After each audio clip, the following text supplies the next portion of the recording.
May I ask, Dr. Oppenheimer, what are you up to? Does anybody live down there? Millions of prairie dogs. But their doom, General Groves, by progress and the fact that they kill each other. I thought man was the only animal to indulge in that sort of thing. They'll be extinct in another 1,000 years. Still, they might very well outlive us. Bob, it works? It works. Oh, you guys. You pulled off a miracle. We're not sure where that miracle will lead. Where? Right to the end of the war. But when? When do we get it? Casing and fusing the bomb will take another 6 or 8 months. You know the problems. Well, I'm activating stage 2. I've got to get me a pilot.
Help it.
Sit down, girl. Ever hear of the Manhattan Project? No, sir. Relax. You're young, Tibbetts. Under 30. What? You got a fine track record. One of the most experienced men we have in the new 29s right now. I run a top-secret project. Codename Manhattan. Lansdale heads up security. 50,000 people are involved, and you never heard of it. So he must be doing a good job. The man next to him is the one you'll be working with most closely. His name's Bud Yuana, and he's as good as they come. We stole Deep Parsons from the Navy. Knows more about explosives than any man alive. Dr. Ramsey's field is nuclear physics. His IQ equals my weight. Now, we built a bomb.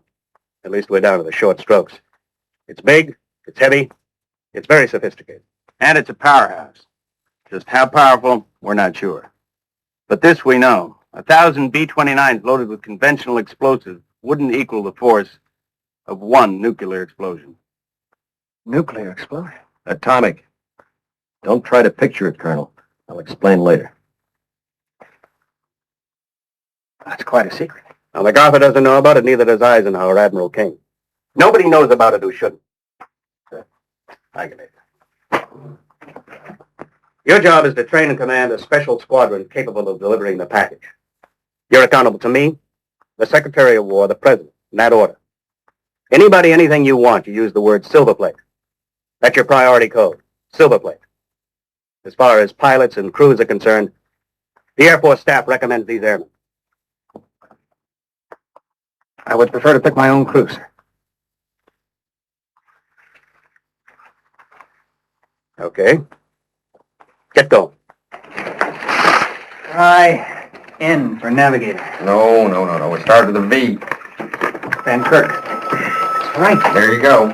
Dutchman's best navigator alive. Check out Theodore Van Kirk. I want him. He's got the knockdown on everybody.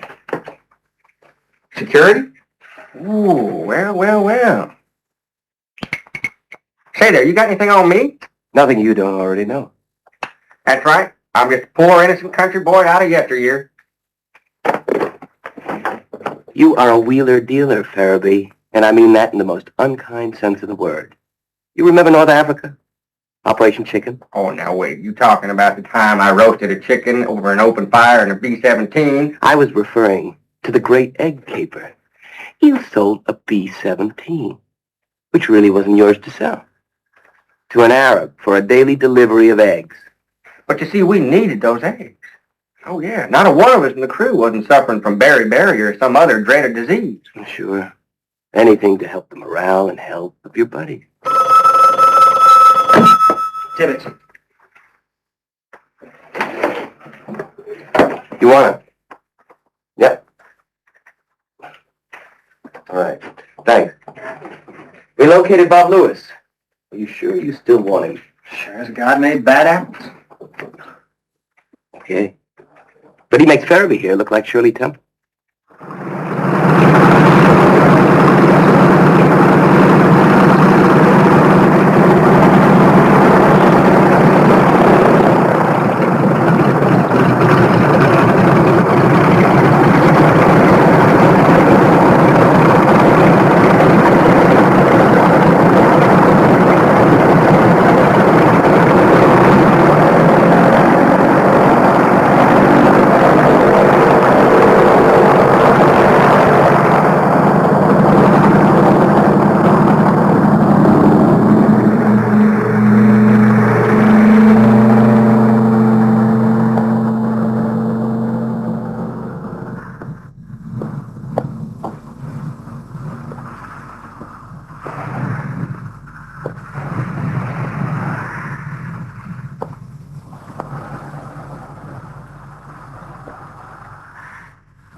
This place got a name, Sergeant? Why would anybody name nothing?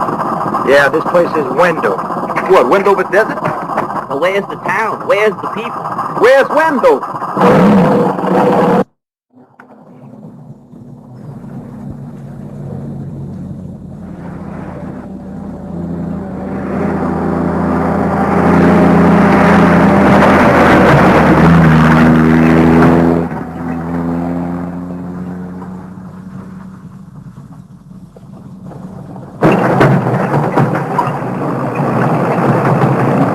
You know, you look like someone I once knew.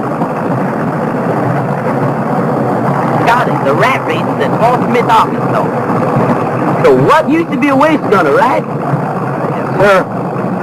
Till I got shot up. I never forget a game of chance and cunning. You did say rat race? Like a horse race, only with rats. You line up the little dollars on a long table. They run the length of it for a hunk of cheese. Hey, tell me, good buddy, what are we doing here? You tell me, sir. You got the bars.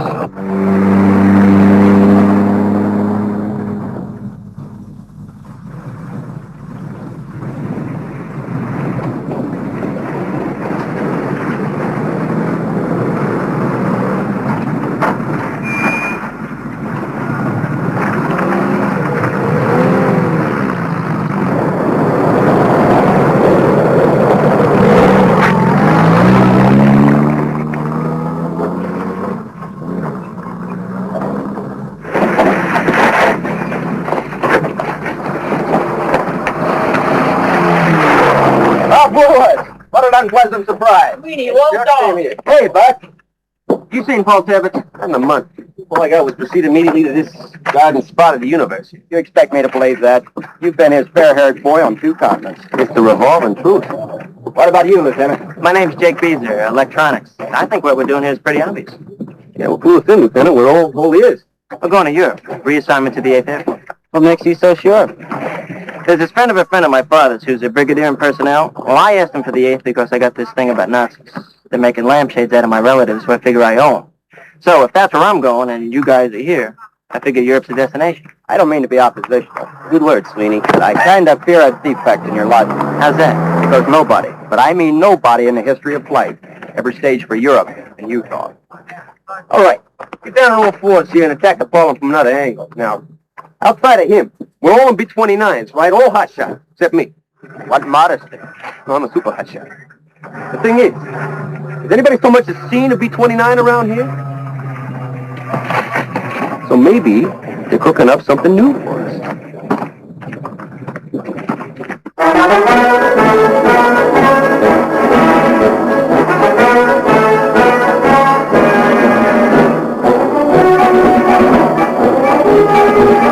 Allied soldiers giving the Germans everything they've got after a savage night of fighting, but it's a costly battle, autumn days filled with suffering and pain.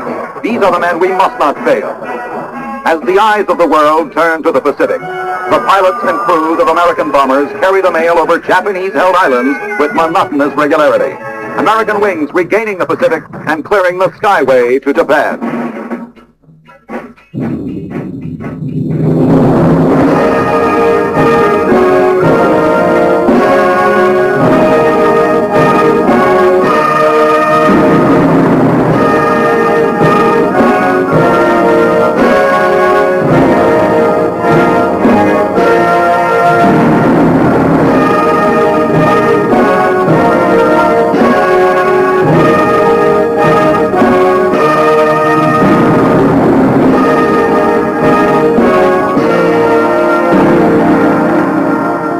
Although air attack problems in Hiroshima can hardly be characterized as severe, immediate action must be taken to clear fire breaks throughout the city. I need not remind you, gentlemen, that Hiroshima in its entirety is a city of wooden structures in a tinderbox that could be set aflame by a single match. We have been spared incendiary bombings by the enemy's B-29s operating out of the Marianas.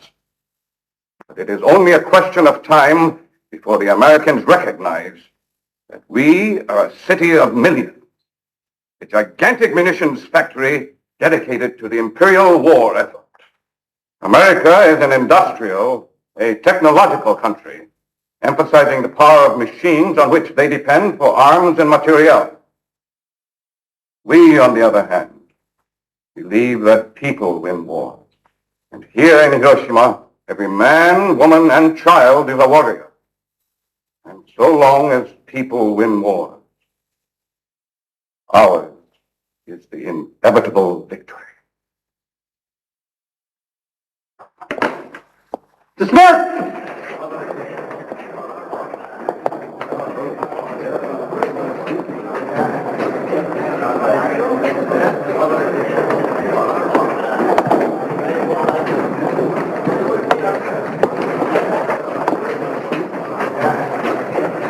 How do you think it went? Very well, sir. I was moved so much so that I feel inadequate. In what way? I'm not engaged in the manufacture of munitions. I doubt if I will even have the opportunity to build a fire break. You have other duties. I prefer... What, Yamato, would you prefer? Sir, may I respectfully request an immediate transfer to combat duty? Your request is admirable, but out of the question.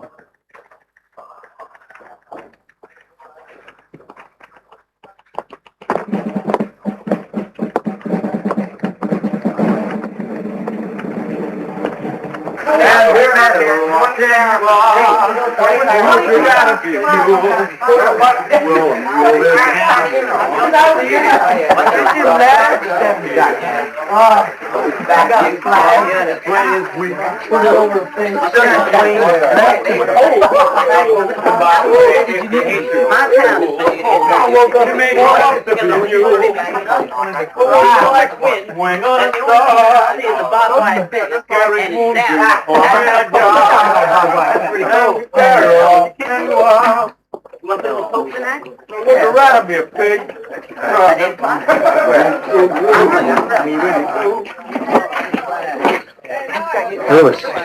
Yeah. You know what? It's the third straight day that guy's been bivouacked in a can. Well, maybe he likes it in there. Ain't no accounting for taste. He's got problems. You all got problems. But if he's a plumber, I'm Albert Einstein. If maybe he's a Nazi spy? What do we do? Make what they call a citizen's arrest here. Soon I'm done brushing my teeth. What do we do? Rip off his plumber's wings? I mean, what? Hey! Give me that wrench. Hey, what's going on, guys? We got us a spy here, Dutch. A spy? Well, let's hang his neck from a pepper tree. There's not a tree within 100 miles. All right, then, how about the flight tower? This guy's a spy, all right. Only thing, he's base security. He's spying on us. Fellas don't mind it, like my wallet back?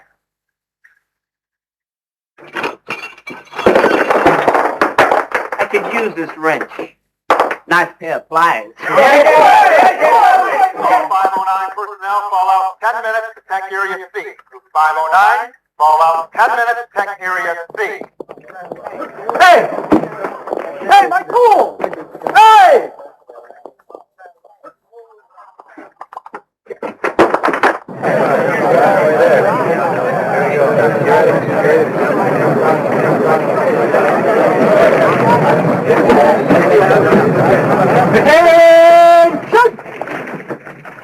Peace.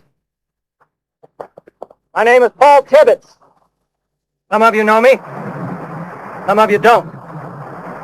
I know enough about each and every one of you to have selected you personally for a very special, extremely sensitive project. Those of you who can cut it will be going overseas on a mission that could end the war. And that is all you need to know for now. Do not talk to anyone about what goes on here. Just do your job. Get along fine. Regarding wives, relatives, girlfriends, nobody is to be told anything about Wendover. Nobody not directly involved with this project and its objectives will be told anything. Now, you will all receive 2 weeks' leave, starting at 1,200 hours today. Lieutenant Jacob Beezer, stand by. The rest of you dismissed.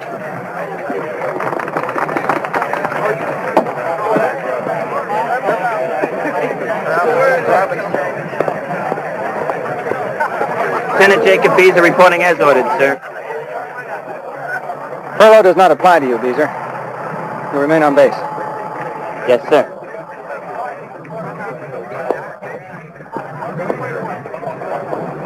What about Beezer? What about him? Who is he? What's he doing here? I don't know, Paul. Since you didn't request him, I didn't check him out, but I will. I hope this furlough idea of yours pays off. I know it's risky, but it's worthwhile. Don't worry about it. Oh, I wouldn't worry about it if I were you either. It's my neck if somebody fouls up.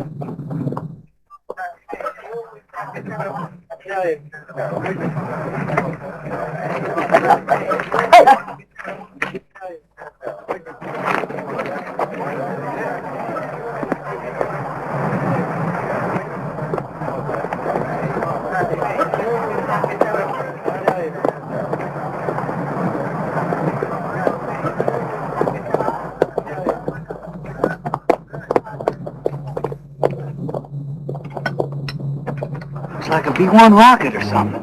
More like a glider with a hook for towing. I'm getting out of here. Well, I knew it'd be something like this. Peas are busting out all over this place. See you, Ferris.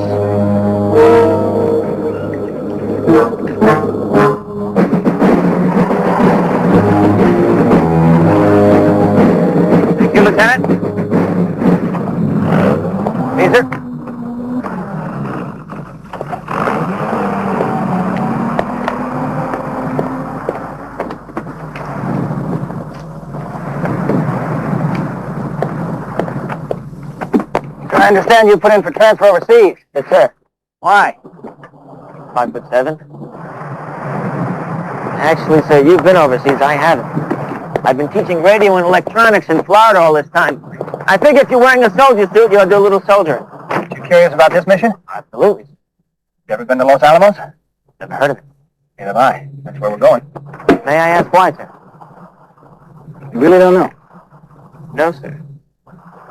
Caesar, just between the two of us, neither do I.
Gentlemen, I hope you're in the mood for a little conspiracy. I'll have to ask you to remove your jackets and all airports insignia.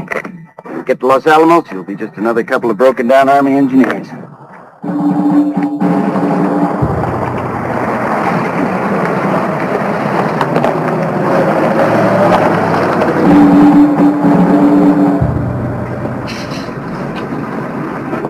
Have your clearance. Thanks. Mind of anything? Wind over. Only more so. It's remote here, but not just for security reasons. If our experiment should produce any, a premature explosion, there's no civilian population within miles.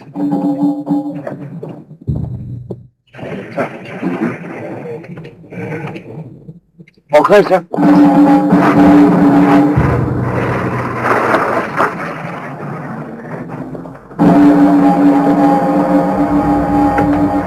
Happy to meet you, Paul. Your reputation as a pilot is considerable. And Jacob, it's a pleasure to meet a distinguished engineer from Johns Hopkins. I'm sure we have many friends in common. Thank you, sir. It's nice of you to say so. Well, where to begin? Professor, wherever you begin, if you don't mind, do it slowly. My background in nuclear physics is limited. It's really quite simple. Actually, it comes down to this. We're delving into an unknown world. We're exploring such issues as what is matter and how short can a short time be, basic questions. The problem is how to fuse a sufficient amount of uranium-235 to bring about an atomic explosion, and how to make it happen at the precise millisecond you want it to happen. We've found a way to release the power of the atom and control the energy once it is released? Precisely. There's not a bomber built that can carry a cyclotron in half the physics labs in Berkeley. Dr. Einstein's original version, you'd need 3 freight cars and a locomotive. We've managed to pare it down. Just as you people have increased the payload of a bomber. This is mind-boggling. I mean, if this thing is just the tiniest flicker off, it could... Precisely.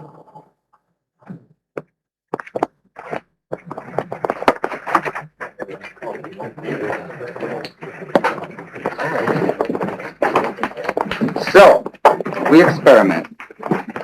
We test the theory of critical mass. We take a bit of donut-shaped uranium and place it in a little gadget, the guillotine we call it. A second piece of uranium, plunging through the hole, brings both pieces close to critical mass. If both pieces were to achieve critical mass, A chain reaction, an atomic explosion. It's the most dangerous game. We call it twisting the dragon's tail. What we have to do now is bring both pieces together over the target in the form of a bomb.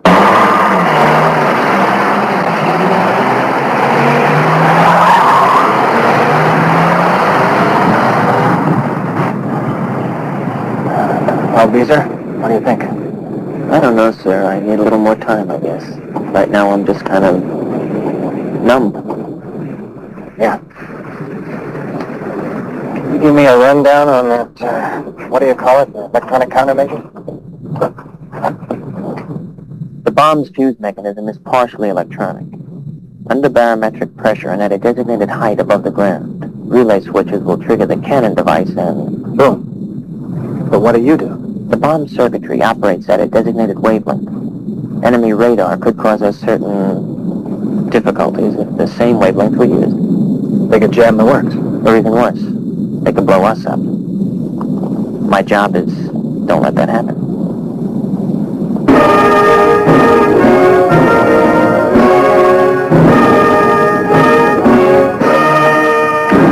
Lieutenant Yamato.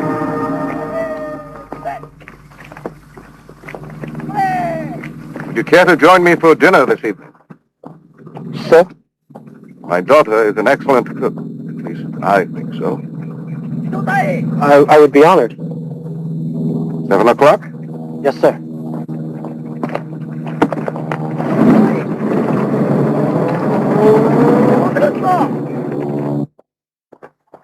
It has been said that Roosevelt's mother is a prisoner in Hiroshima. That is why we have never been attacked. More likely the gods favor our city.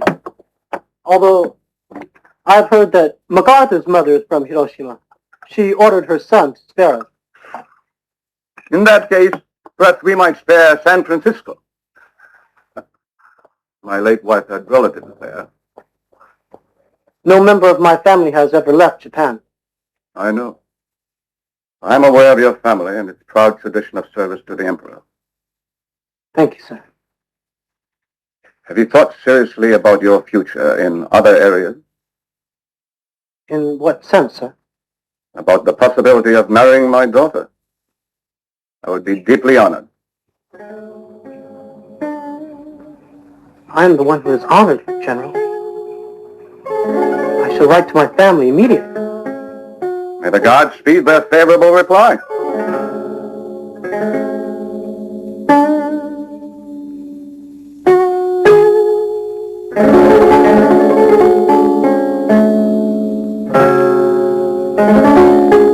You got here 10,000 pounds of bomb, Colonel.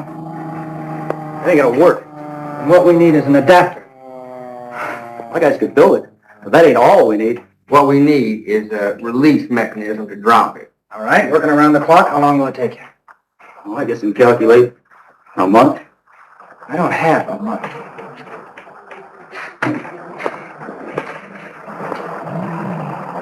Tom, what about the British Lancaster? It has a hook-type release. That'd work. Trouble is how we get it. But I mean to say is sometimes we and our stalwart allies don't seem to see eye to eye. No sweat. Use a magic word. Silver plate. Lieutenant Barrett, Colonel Tibbs wants you on the double. Me? You sure he said Barrett, not Lewis? Half is in fast, sir. Yeah, I got the picture, Corporal. Time to get the technical and giving me my own bird. Ain't that dazzling in security? Me, an airplane commander. And here comes the delivery now. Wow. Look at that. Beautiful. Wow. Look at that. All right.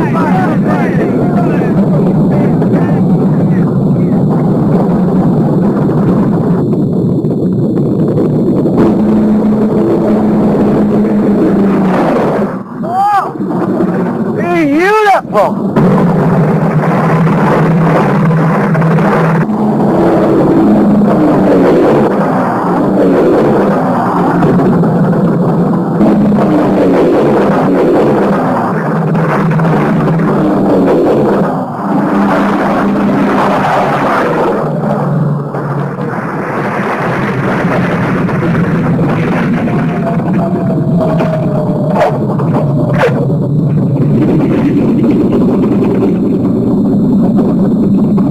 never said a word. Not a mutter. Colonel, I swear on my mother's grave. Your mother is alive and in the bloom of health. It's an expression. You were in this cave. Near the Chicago Loop. You were standing next to a priest. Priest? Hey, I never even saw a priest in Chicago. You seem a bit confused, Lieutenant. Wasn't it in a bar about 3 o'clock in the afternoon? You held a shot of the goodness up. To watch the light dance in it, you said, and you told the good father about a certain rocket, and how it would blow old Hitler right down the stack to hell. Don't you remember how the good father reacted to that word, sir? This is entrapment. You know I'm a Catholic. When a priest turns to me looking for a word of reassurance about the war, now, is that such a big deal? That rocket you saw out there is nothing but plywood and paint. It's a phony. You had to shoot your mouth off about it. You blew it. Get out of here. We'll have an hour to pack. You're being transferred to ground duty in Alaska. Ground duty? Any mention of this incident or other matters concerning this base, and you'll be subjected to an immediate court-martial.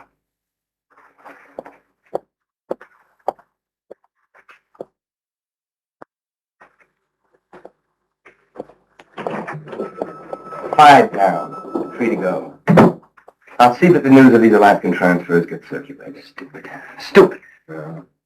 Not stupid. He's just got a fat mouth. Not him, me. I'm stupid. I picked him. You want him back? Just say the word. No. No, he's dangerous. Get rid of him. Really? Okay. No, but I didn't mean get rid of him that way. Do what you said. Send him to the Aleutians.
Right in the back, huh?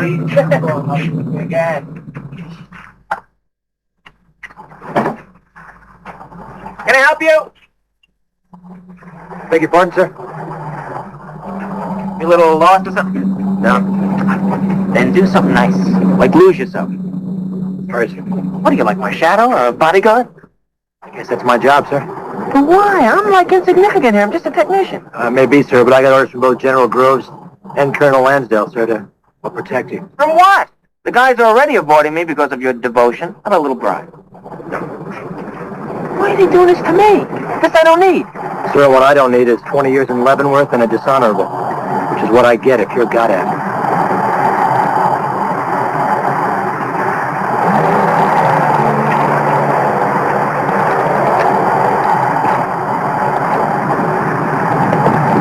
Whoa! What's that mean? Got it. Hey! Why does Beezer need protection? Who'd want to empty his pointed head? And for those of you not yet assigned to Alaska, let me give you one last warning. Control your curiosity. Find a healthy substitute for it. I admit that's not easy in a place like this. We have all the warmth and comfort of Alcatraz. But maybe we can be of some assistance.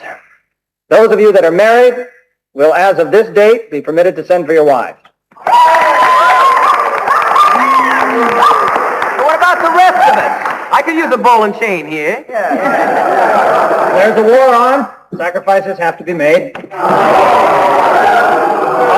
right, come on. Temper your tantrum. We're going to get back to business. This exercise is going to be carried out by the book. Everything you do is going to be photographed. So you screw up, you boys are going to be in pictures. But there won't be any screw-ups. A single bomb filled with a ballast of 9,000 pounds will be dropped in a 700-foot circle on the northern lip of the target area. Once the bomb is dropped, you will execute a 155-degree diving turn to the right. Now, some of you are probably thinking, why not to the left? That's because we need all the help we can get, even from the torque of the engines. Get the hell out of there as fast as possible. You guys having fun back there? A lot of fun, Louis. You're going to hell for pleasure. Hey, hotshot. It's like a roller coaster. Yeah, the Coney Island special. Now, Louis, don't get cute.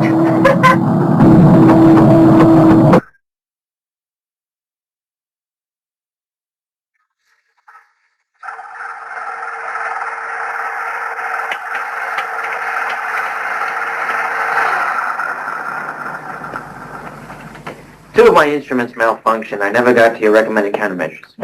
How far off is the plane at impact? 7 miles.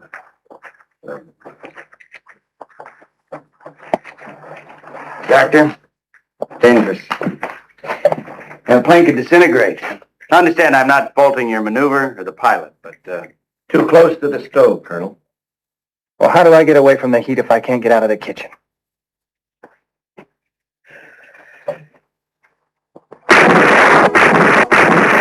This was the Western Front in the last bitter weeks of the winter of 1944. As the news of Europe came through the fog of war, we at home watched the casualties mounting. The hope of ultimate victory and peace loomed ever more important. And overhead, the fight goes on. Despite Japanese kamikaze pilots, American naval superiority continues blasting the savage beast of Bataan out of the sky.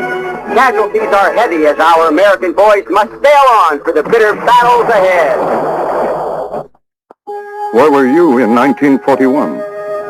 I was in Tokyo at Boei Daigaku Defense Academy. I just received my commission. In those days, 100 troop ships anchored in that bay. There's no space in the harbor for them to berth. But the Philippines, Singapore, New Guinea, China. We held all Asia in the palm of our hand. Just as the gods held the 12th precincts of heaven.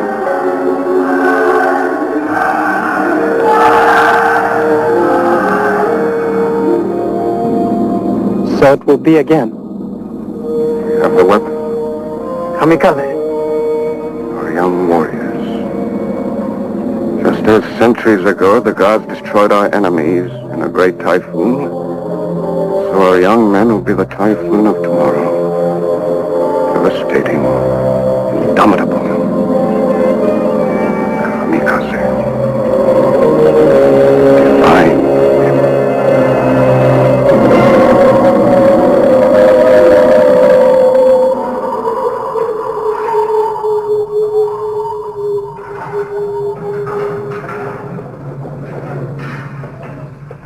step forward, 2 steps back. Where we started, always the same question.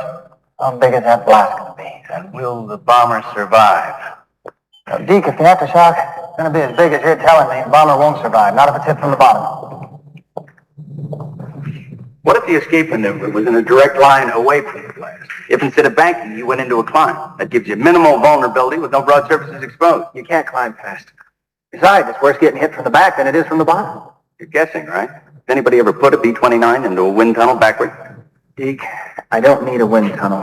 I know what happens under natural conditions, like flying into a front with a thunderhead 10 miles high and an anvil lit. What happened? You're hit at the core by opposing wind columns at 150 knots. The plane disintegrates. You ever have that experience? No, or I wouldn't be. This piece of wreckage we found after something like that, and that 6 planes, mind you, was a chunk about yay big. Hey, Paul! Yes, Bob. Found you. Been looking all over. Come on. Bob, I can't make it. What do you mean you can't make it?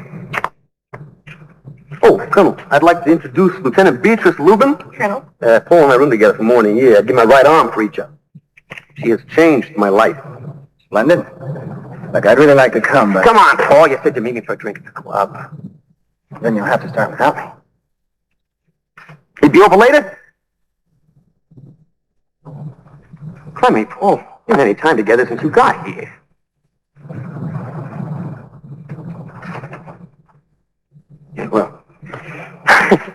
war's getting to be an inconvenience. All right, we're off in a cloud of daffodils.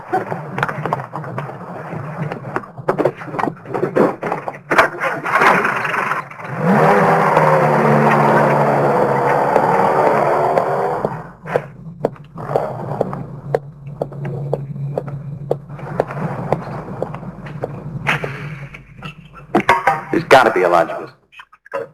Like trying to find a logical solution to flak, an act of God. Well, I don't know about God, but flak can be rendered ineffective with armor.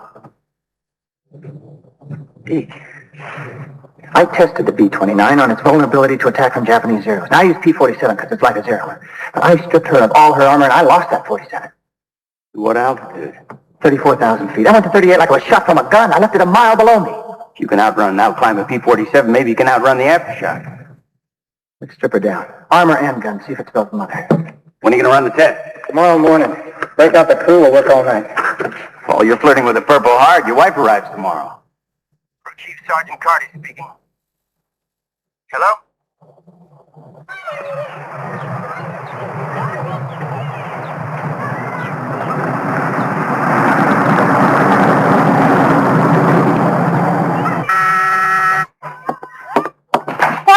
Hey, Lucy. How are you? How you doing? Oh, you look great. Thank you.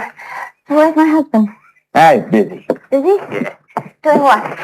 Running some kind of test. He'll tell you. Would you like to make a bet on it? I mean, do you have any idea what we went through in the front cage? Yeah, more or less. You do? Uh-huh. So what's it all about? You're going to have to ask Paul. How are the kids? The kids are great. They're outside playing. Please, sit down.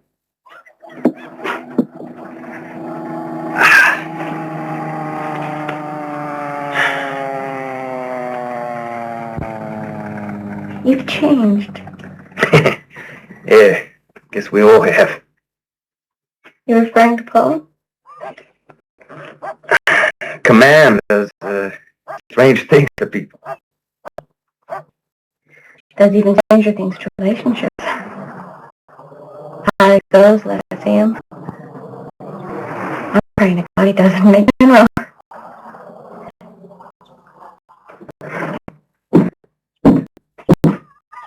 Don't worry, I'm not going to do anything. I just have these funny tear ducts. I think it's because I'm allergic to deserts. 5 moves in 6 years. It is the first time he hasn't met me, though.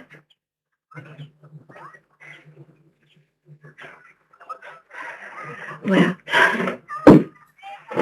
so, what's new in your line? Well, still a dirty old bachelor. Lucky. Think of all those husbands that are catching hell right at this very moment, all up and down this glorious, beautiful street.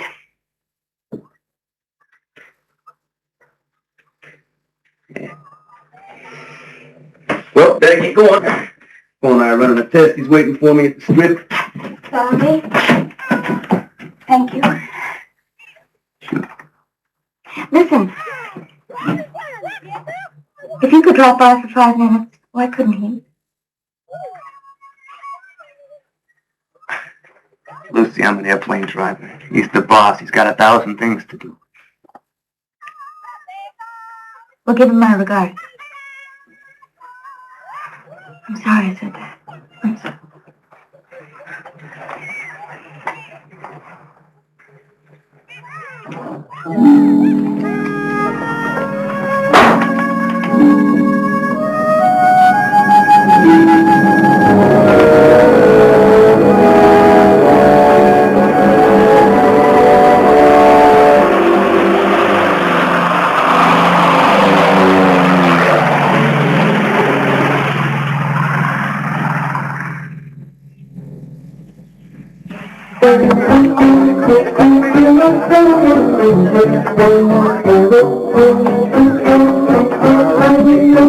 Grab your hats and hold on to your bed. You're always win, never a sin. All you ladies, hold on your babies, and all you kids for 55 cents. Watching that lady jump over the fence. I want to tell you that place was sheer evil. Well, the next thing I know, I'm turned upside down over my bombardier. Help! He's got me by the feet. I'm taking LOPs of the sun like this. That's when we find out that you're over Wilhelmstrasse. And all the time, he should have been more for Friedrichstrasse. Would any of you young people care to buy a combat weary veteran another knot? I will, sir. Oh, I'm sorry. Don't look, little lady, all right? You want a tickle and bend a nickel, all right? You want a roar and bend some more.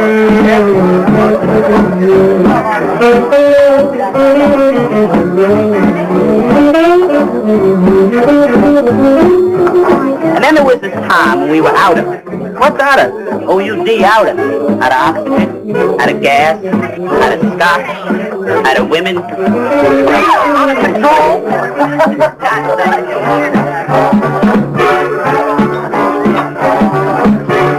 You know what?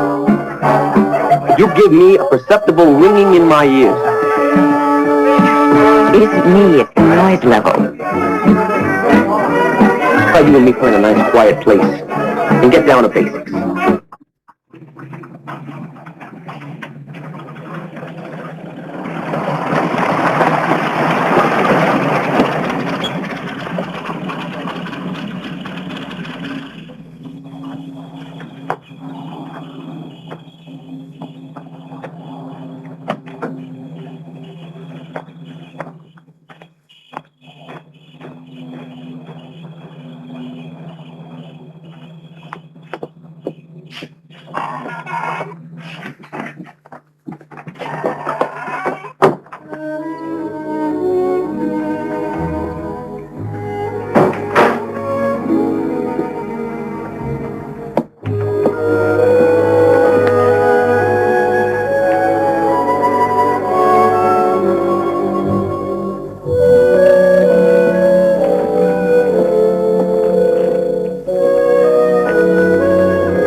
You've got it. That 1,000-yard stare like you've been through a war. Not quite. But it'll do until the real thing comes along. How'd it go? The test? Oh, success. Beyond my wildest nightmares. God, I'm glad to see you.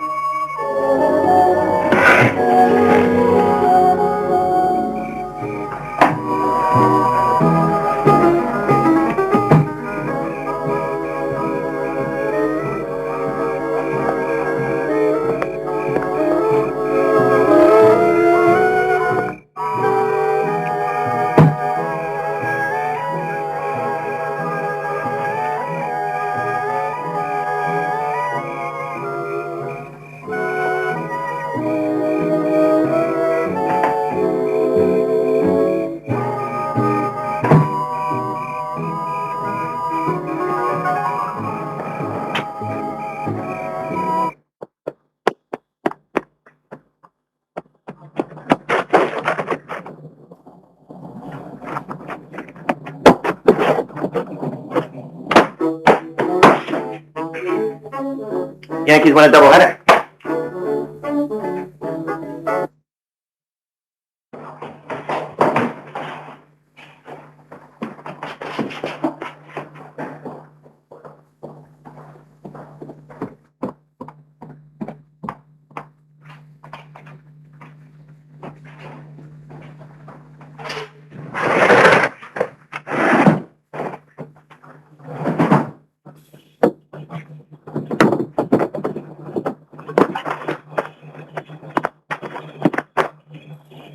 Evening, Lieutenant. All right, I surrender. My name is Lieutenant Jacob Beezer, 0623725111, and that's all I'm required to tell you according to the Geneva Convention. Please, handcuffs, no blindfold.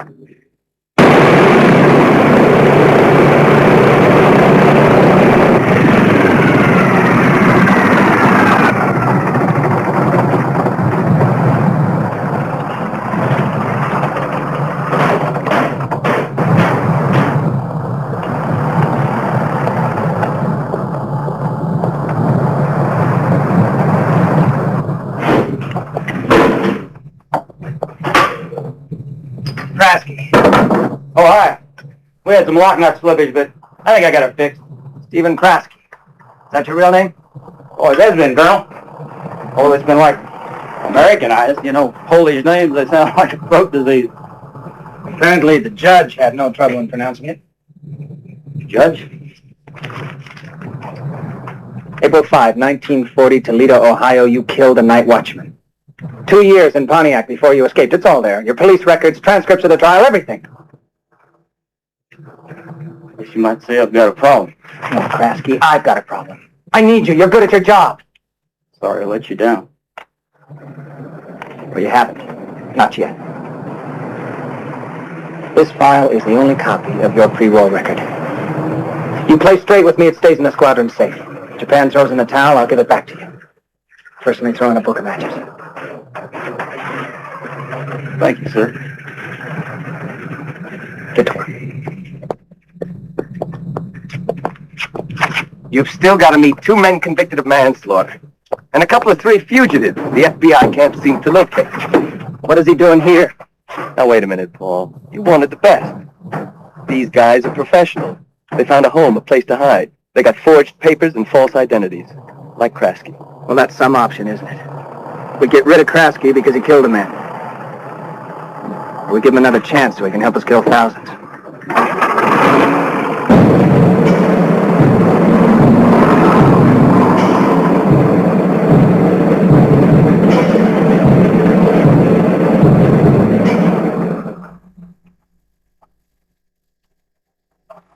All right, that's enough. Lights, please. Gentlemen, these bombing records are not satisfactory. I repeat, not satisfactory. Now, by all procedural standards, they're fairly good, but they are not good enough. Now, you've all been around here long enough to know what I want, what I demand, and you better give it to me. Or I'm going to give you the whitest Christmas you ever dreamed of. I'm glad you're amused, Louis. I'm sure you're going to find it even funnier when you're mushing a dog team somewhere on the outskirts of Nome. Now, we're going to take it again, step by step from the top.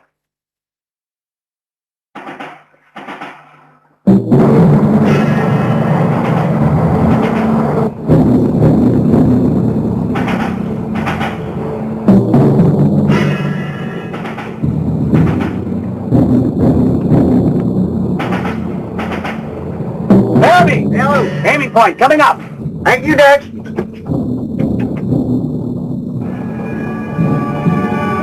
AP inside. All right, Louis, I've got the plane. It's all yours.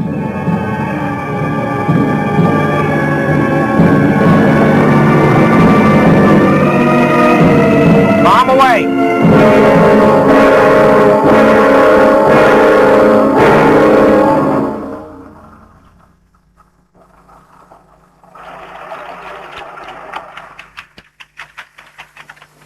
Can it be the Norden bomb site? Triple checked, calibrated, and checked again. Then what is it? Mechanical error, human error. You know, it could be because we never dropped a bomb from 31,000 feet before. I want Captain Lewis, his airplane and crew on the line, loaded for another run right now.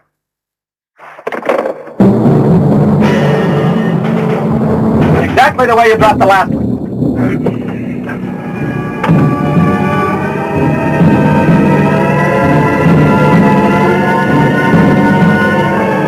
All right, Bob, I've got it. Approaching AP. Bomb away. That's it! That's what? Woo! Hang out the Gold Star, Muddy, you boys in the Army Air Corps! Maybe a lousy comedy for the officers club. Tom, you moved.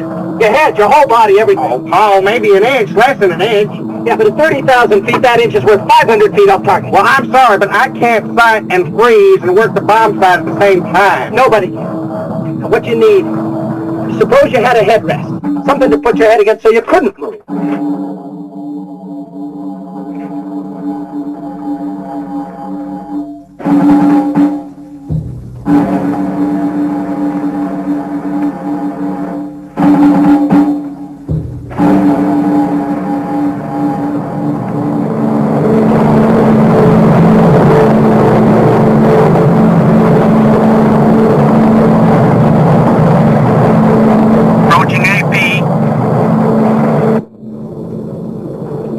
Approaching.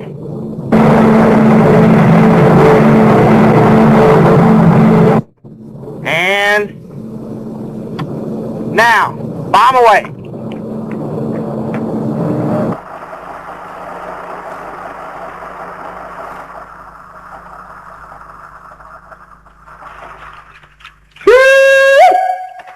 Done and done.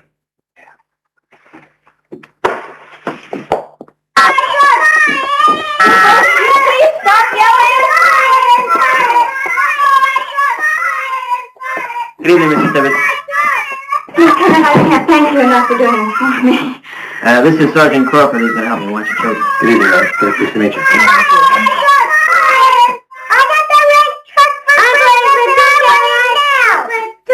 Stand tight. Sergeant, would you take over, please? Excuse me. All right, men, stand at ease. Is all this horse frocking necessary? Prepare to evacuate the area. About base. Forward. March! Up, up, up, up, up, up, up. Well, Lieutenant, you're exactly what the doctor ordered. Well, I just hope you and the Colonel have a good time. Let me get that. Tibbetts residence? Yes, I believe he is. May I ask? One second. General Groves. Yes, sir. Sir, I filled you in up till 1800 hours tonight. If one of your wheels needs a briefing, I respectfully suggest you fill him in. Then I can... Yes, sir. Yes, sir. Loud and clear. Sir. They're warming up a P-47 for you. Destination Washington. I wasn't told why, but... I was. Honey, Oh, it's all right. I wouldn't dare ask what it's all about.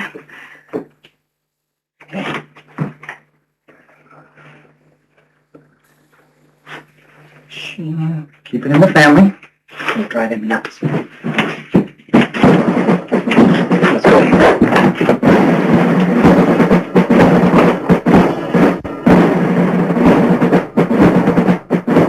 Good morning, gentlemen. Mr. President, seated. President.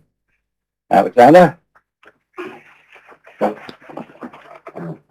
Gentlemen, I have here a letter delivered to me personally by my good friend Alexander Sachs. Alexander? Sir. The letter is signed by most of the scientists working on the bomb, including Albert Einstein. It is an expression of deep moral concern. They are opposed to our using the bomb. One moment, Alexander. Perhaps Colonel Tibbetts should share our thoughts on the subject. I'd like to share his. Colonel, may I present Mr. Sachs, Secretary of War Stimson, and I believe you know General Arnold and General Groves. Yes, sir. Thank you, sir.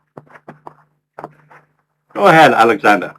The people at Los Alamos believe that the enemy can be beaten by conventional weapons. Were we the first to use the bomb, we might face a court of international inquiry in Geneva. Inquiry? Into what? What might be interpreted as an act of barbarism. Barbarism.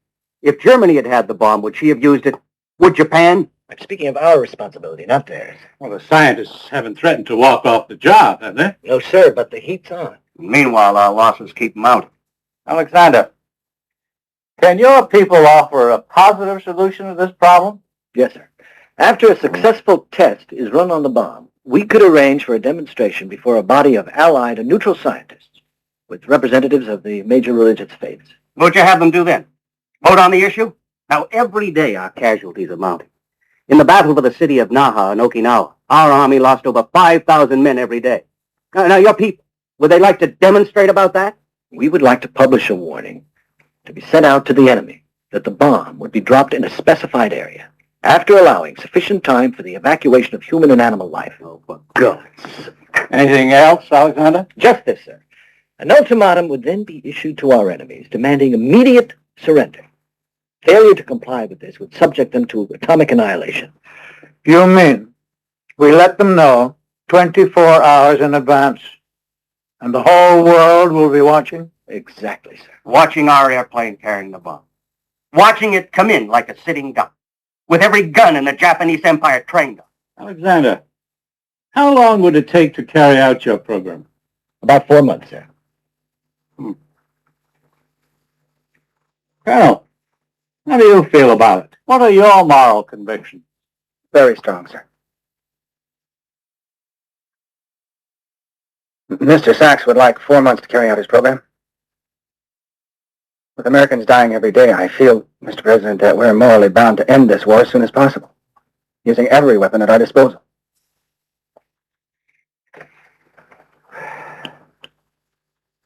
I'm inclined to agree with the Colonel.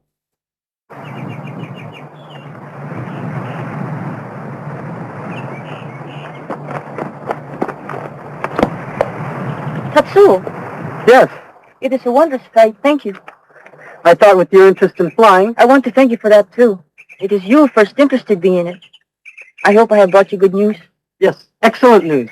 Our father has given his consent to my marriage. Congratulations. Now you may congratulate me. The Imperial Air Force has accepted.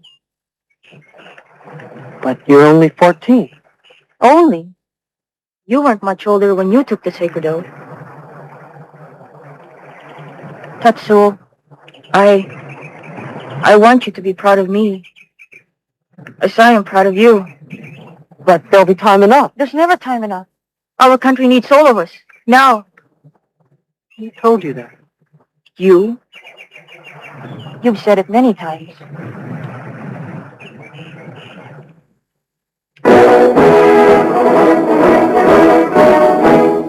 The story of Yanks in retreat before the surprise enemy assault that shocked all America. Soldiers fighting snow and freezing temperatures, along with the greatest Nazi offensive the Yanks have faced. This is the day-to-day life of our men along the Western Front. The attack did not surprise them. They have been fighting the Germans in Europe for more than 6 long months, and they know them for the fanatical fighters they are. Despite the enemies of cold and exhaustion, our boys take time out for the traditional Christmas dinner as they deck the halls with some Yuletide cheer.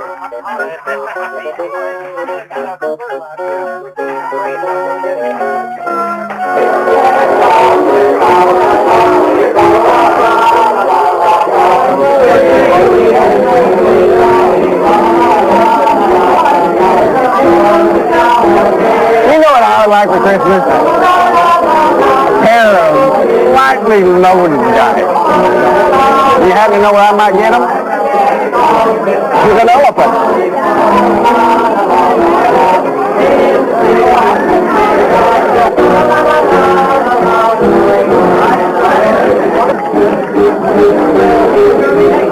Evening, Jim. Back to you. Say, bartender. What's going on around here? Well, it's Christmas, son. Haven't you heard? Well, what have you got for a poor, lonely, orphan boy far away? Just pick your poison, sir. Yeah, how about some of that marvelous stuff out of the black water out the sea they call it They put me in the deep freeze. Tibbets. He beams me out in front of my crew, save you stupid jokes for the officers. Well, that's a good idea. Why don't you give me one? I don't happen to be in a joking mood.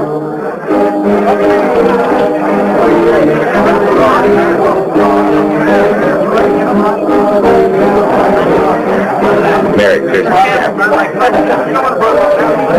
You think you got trouble? I got a 3-day pass. I got a girl in Newark waiting to be my bride. You complaining, man?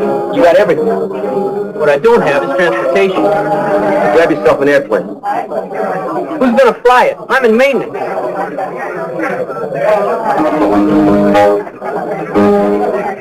What's your name? Stall. Captain Stall. You're lucky. How do you figure that?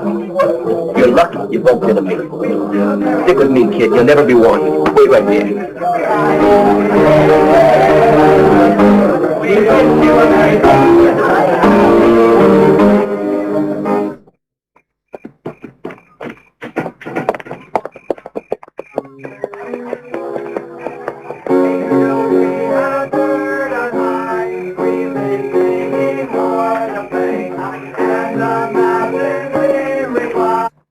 Well, sir, all we've got left is a C-45. Sign me up. May I see your pass and priority, please, Captain? Silver plate. Yes, sir. Destination. Newark. Okay. Let's hang up stockings. All right, guys. That's me. There you go. And for you, and I'll just... Oh, don't you think you should make an appearance at the club? I don't want the old man hanging around tonight. He's just going to put a crimp in their style. Well, don't you want to make a fuss over them and, vice versa? But what I don't want is to have eggnog spilled all over my shoes on Christmas Eve. And besides, I want to spend time with my family. Well, they're your family, too. Daddy, now wait for us! Merry Christmas. Come on. Okay, this one, huh? Up. Okay. Ready? Right from the beginning. Here we go. 'Twas the night before Christmas. And all through the house. I don't believe a word of it. Wait a minute. What do we owe this little bit of cynicism? I don't believe the part about the old man flying over the rooftop. Aha. All right. Suppose you think of Santa's sled, like this, as a real sophisticated airfoil, okay? And the reindeer are like thrust, like the engines on my B-29. Now, by utilizing your thrust, by revving them up, making the engines go faster, the reindeer, go real fast, it pulls that airfoil through the air mass. And because the airfoil is contoured, it's larger and rounder on the top than it is on the bottom. The air travels faster over the top than it does on the bottom. That creates a partial vacuum. That's lift. Oh. Daddy, read! 'Twas the night before Christmas. All through the house, not a creature was stirring. Not even a mouse. Not even a mouse. Silent night, holy night, all is calm, all is bright. Christmas always makes me sad. Why? I don't know. I never have enough money to buy the gifts I want for my family. It must be terrible for poor people. Particularly the kids. I get maudlin thinking about it. Don't think about it. Think about something else. Some other time of year. Would you be my Valentine?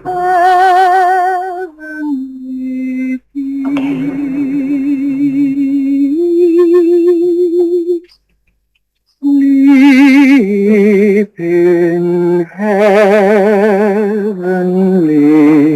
peace. Everybody. Silent night, holy night, all is calm. Crawford, I got kind of a good thing going here. What I want to know is, you kind of watching? Nah. You're on your own, sir. Merry Christmas, Shark. Lieutenant. Happy Hanukkah. Tender and mild.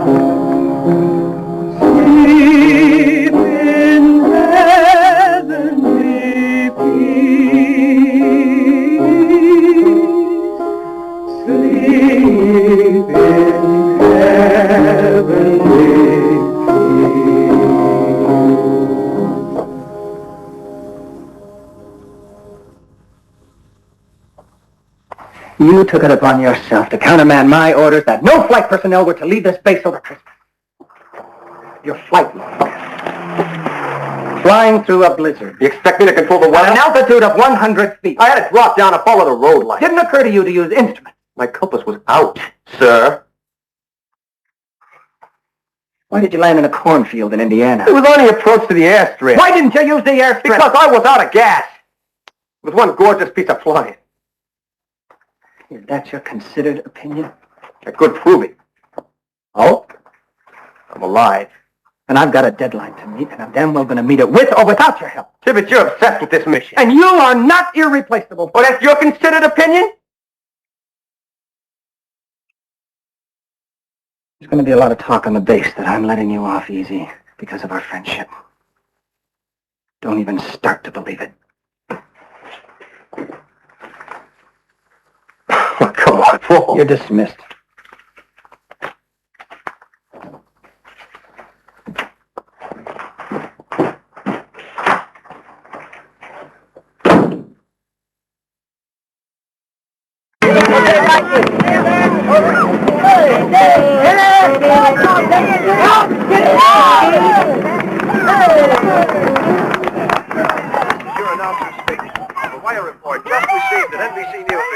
President Roosevelt died this afternoon at Warm Springs, Georgia. Few details are available at this time, but we have learned that Vice President Truman has been notified. Someone please listen, President Roosevelt is dead. Died this afternoon at Warm Springs, Georgia. Although no confirmed details have been released to the press, early reports state that the president died from a cerebral hemorrhage. It is expected that Vice President Truman... The funeral procession of President Franklin D. Roosevelt made its way through the streets of Washington as a nation in mourning paid tearful tribute to its beloved leader, a man who will long be remembered for bringing light to this time of darkness.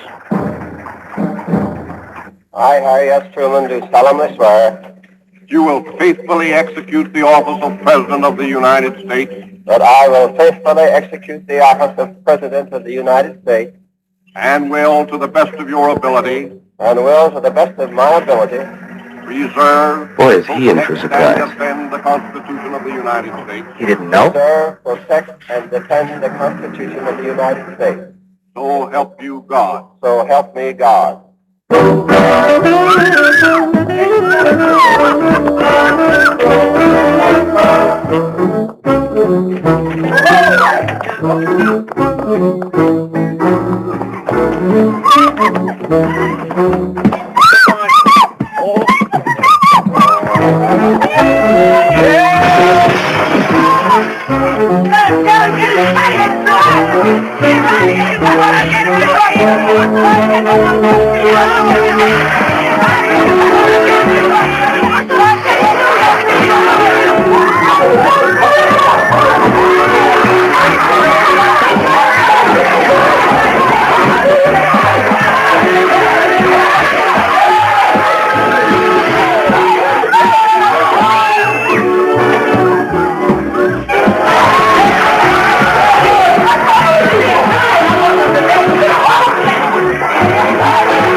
Plate glass window smashed.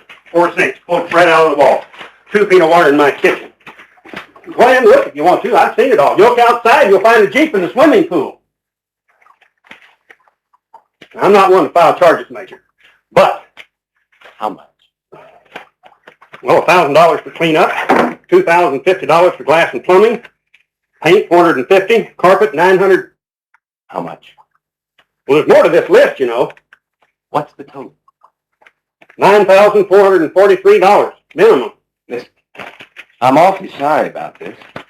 Looks like they all of a sudden got altitude sickness. Yeah, I get 4, 5, 6, 7, 8. Here they come.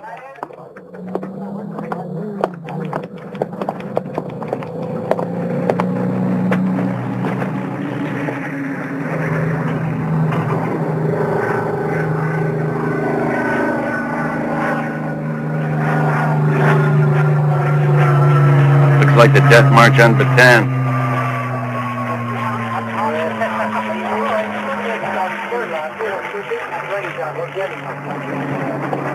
know what's happening, Paul? You've got a stable full of overtrained fighters, and they're getting meaner every day. For weeks now, they've been ready for action. Oh, they're ready. The bomb's not. Here on, it's all downhill, and that's not good. Dutch, notify all personnel, pack it up, and stand by for immediate departure. Where to? Western Pacific, the island of Tinian. You can find it? Just give me a flashlight. Eek. Notify General Groves. Tell him the 509 is taken off.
Come in, please, Colonel.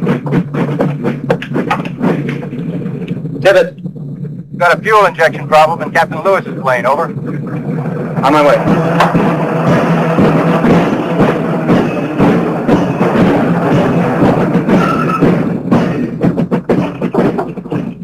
Got a sticky little situation with Crawford. He tried to stow away on Sweeney's airplane.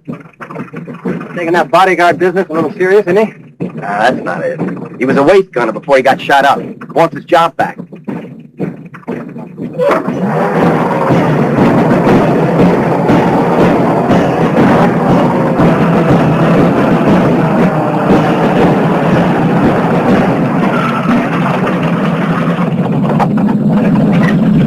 What's going on? I think she's got a hole, Colonel. Let's step out! Lewis! You gonna be all right? It's a long haul over deep water. Like a duck going after a June bug. Good luck. Thanks, Paul. Keep in touch. Clear on two. Clear on two. Two's clear.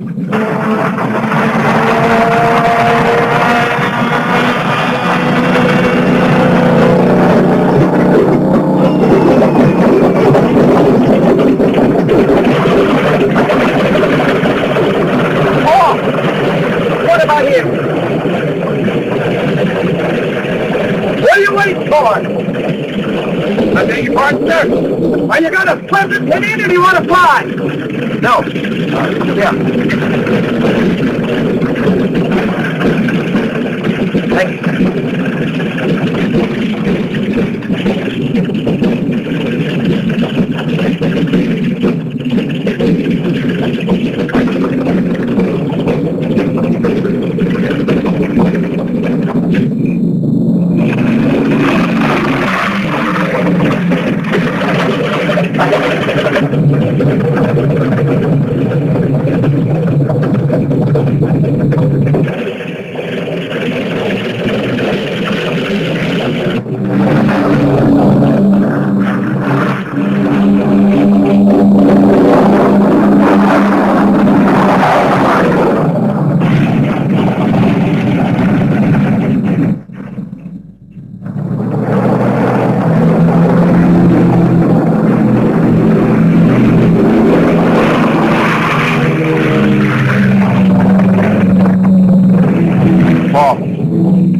Won't be long till we join them.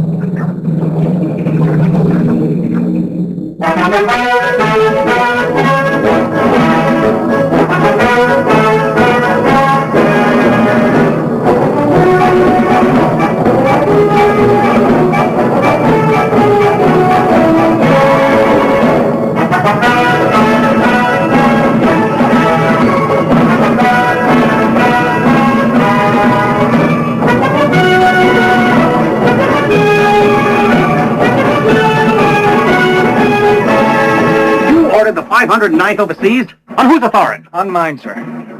Frankly, I expected some flack. From who? From you. You know what you've done? Yes, sir, I think I do. No, you don't. You forced their hand.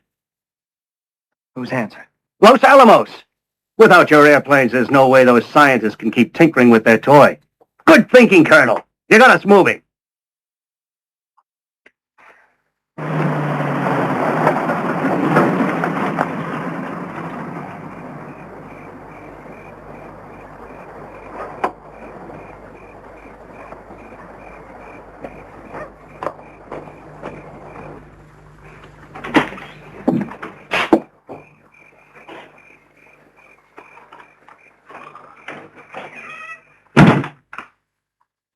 The silence in here is deafening. Where are the boys? Over Annie's. It's spending the night. Great. I think so. Why don't you take your shower? Yeah.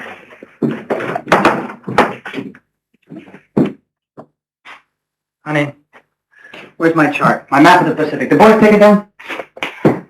Oh, don't blame them. They were only playing Air Force. I don't want them fooling with my Listen, things. tomorrow I'll put it back up. Anyway, there's been a cessation of hostilities declared.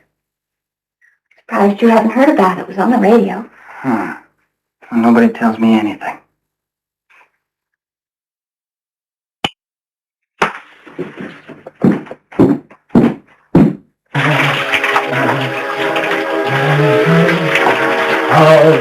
Hello?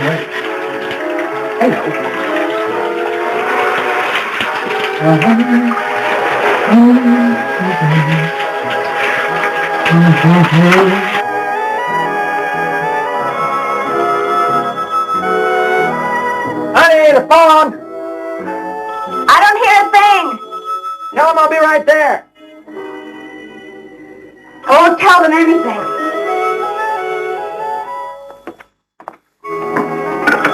Hello? Yes? Well, I'm sorry. The Colonel is not available right now. Can I help you? I'm Mrs. Tibbet. Well, you could give me the message. Yes, I know about security regulations. Tibbet's here. Yes, Lieutenant, that's their coded position. Just give it to me, I'll break it down. Yes? Okay. Honey, where's my briefcase? Now, I set it down here just a second ago. I need it because my code book is in it. Well, I found my map. One down. All right, now I need the briefcase. Sweetheart, if I have to turn this house upside down, I'm going to find it now. The game is over. Please.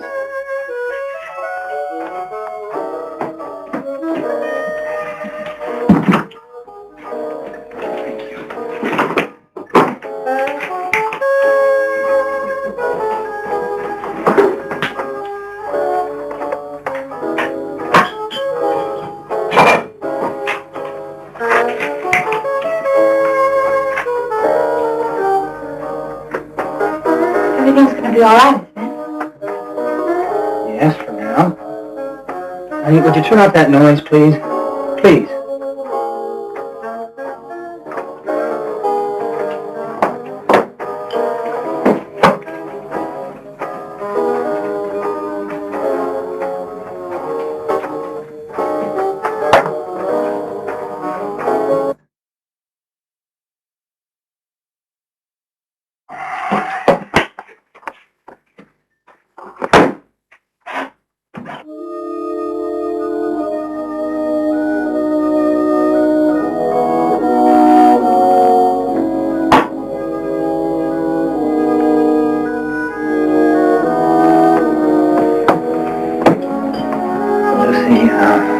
I'm sorry. Don't apologize. I don't know how to compete with 16 shiny soup birds. I just don't know how.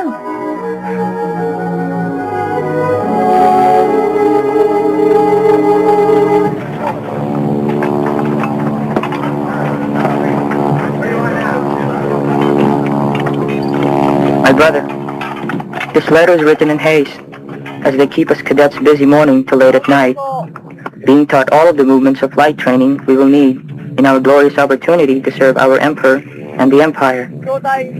Of course, scarce gasoline and planes are not used at this stage of our training, but I know you'll be proud of me, as I am proud to be part of the great victories to come. Affectionately, your brother Keo. Town after town feels the fury of Allied artillery attack. Nazi rail lines and forts are utterly smashed as the attack roars on. 8 kilometers, nearly 5 miles, and still not a German shot has been fired. The great German defeat was on the way.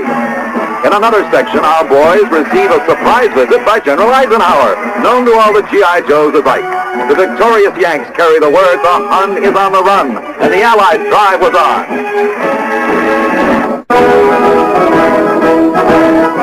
Wave after wave of speedy invasion barges carrying combat troops and vast quantities of supplies.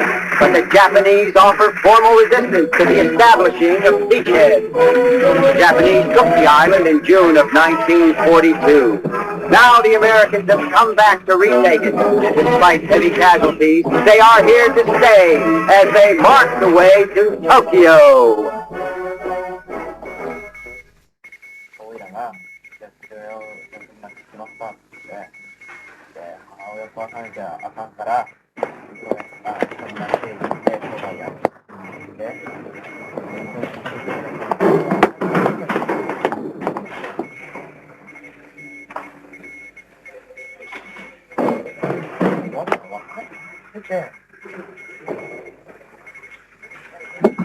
Gentlemen,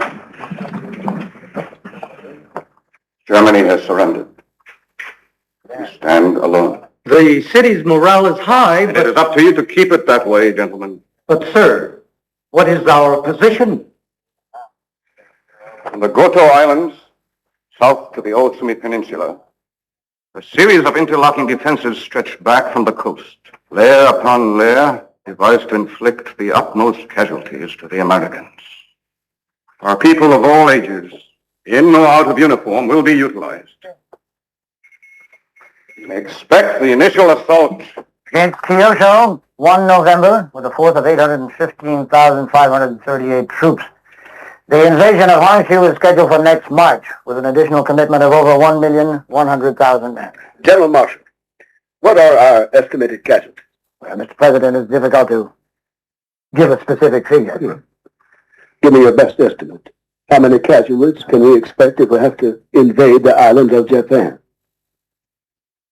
Over 1 million of our men.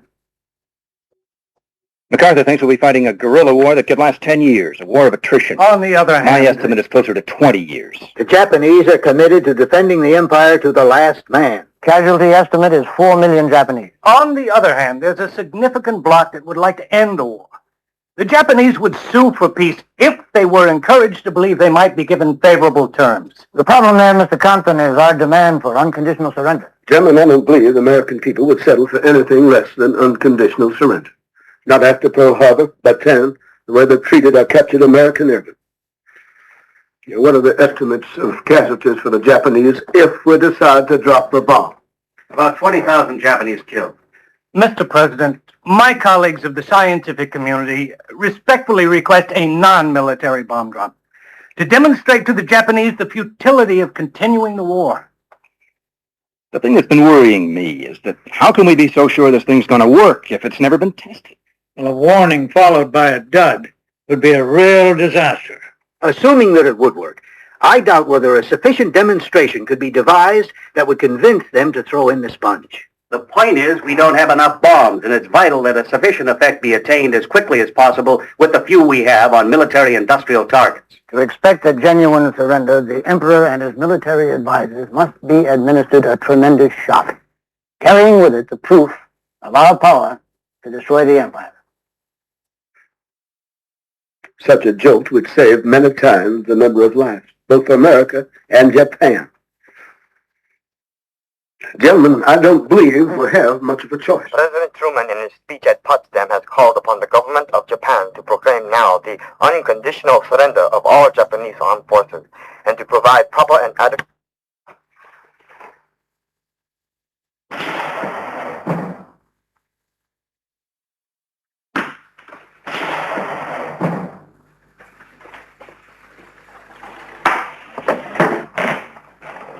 Sir, General Nagai is becoming impatient. Truman will not accept a negotiated peace.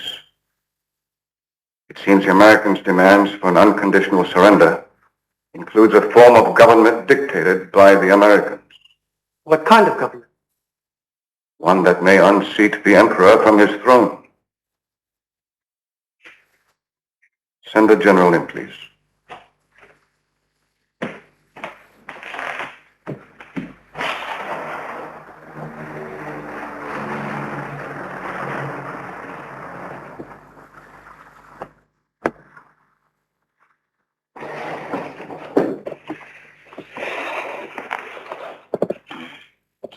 You have heard Truman's ultimatum, An extraordinary situation. which calls for extraordinary measures, does it not? It can no longer be avoided. It seems we are pierced by the horns of a dilemma. On the one hand, we of the army must stand obedient to the Emperor's will. And on the other, I cannot see how the Americans' demands can be ignored. you've changed, sir. Reality makes believers of us all. That depends on one's interpretation of reality. There is a third consideration which understandably has not occurred to you. Do you intend to support the Emperor, whatever his response to Truman might be? So I have resolved. Your resolve needs stiffening. The Emperor has never understood the military. He is an amateur with a second-class mind, devoted only to his marine biology, playing with his fish and his shells and his seaweed like a child with a toy. That is enough, sir! And you, your only allegiance is to your class, an aristocracy of samurai, clinging to an outworn creed, a feudal notion of chivalry. I revere the throne. I would die for it. Perhaps you shall. And you, Nagai? What would you die for? The army. We shall continue the fight, even when there's no avenue of hope or escape or survival. Even if there is no emperor. I suggest you reconsider your priorities.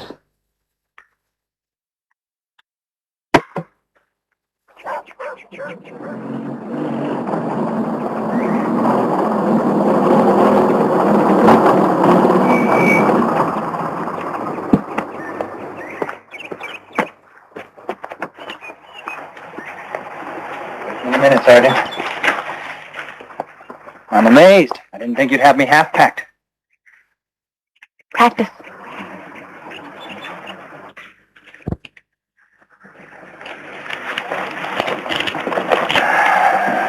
You've had a lot of that. Luce, I don't know what to say. Are you mad? I don't think so. No.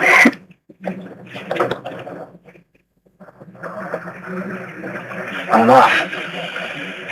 Yeah, I know. In a cloud. Luce, I've got to go to Tinin. So I'll go say goodbye to the boys. They're not here, Paul. You're staying with my mother. What? I've got something I want to tell you. We're going to be staying with her for a while. Lucy, when I get back, we'll sort things out, that's all. We'll never do that, Paul. You know that. It's just got too confusing. That's what I wanted to tell you. That you're leaving me. I think it's mutual, don't you?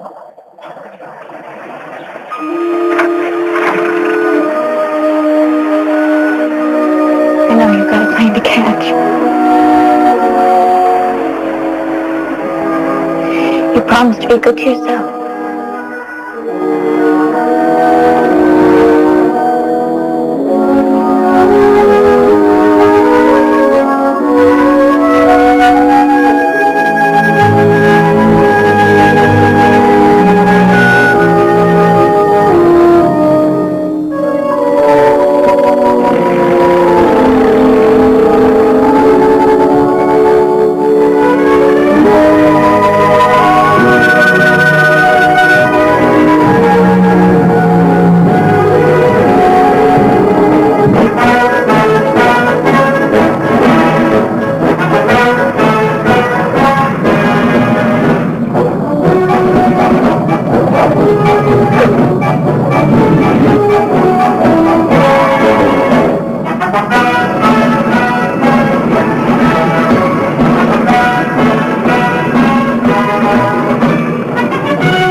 good to have you with us, Colonel. Glad to be here, sir. I've been told, on good authority, that you know more about this bomb than any flyer in the Air Force. That true? It's possible, sir. I have more experience. In that case, I'd be inclined to say we can't risk losing you. You're too valuable.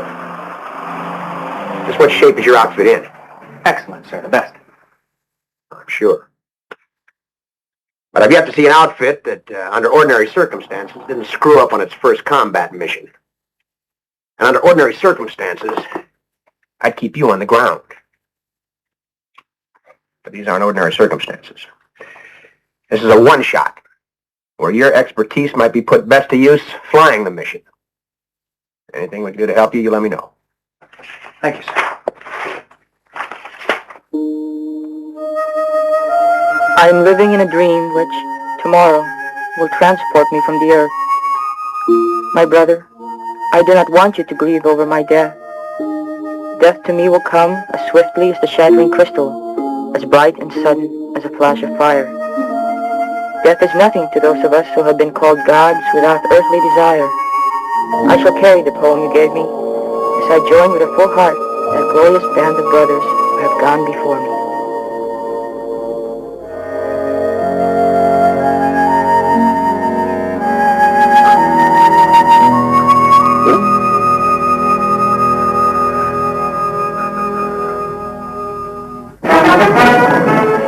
Climaxing the Battle of the Pacific, U.S. warships and aircraft carriers fight off Japanese air attacks before they can unload final reinforcements of men and equipment to blast out the enemy. Suicide Japanese units hiding out in mountain ridges and jungle terrain are flushed from their fortified positions. The casualties of this 3-week island battle are heavy, as 1,800 Americans and many Japanese are killed. But thanks to our brave men, a vital airbase is taken, enabling our allied B-29s to knock out the Japanese-held islands of the Pacific.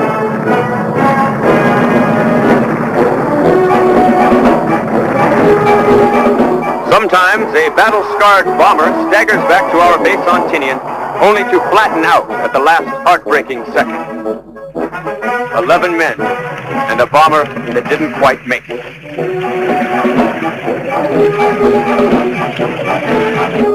Elsewhere on Tinian, our boys still have time for some fun and sun between their missions on the U.S.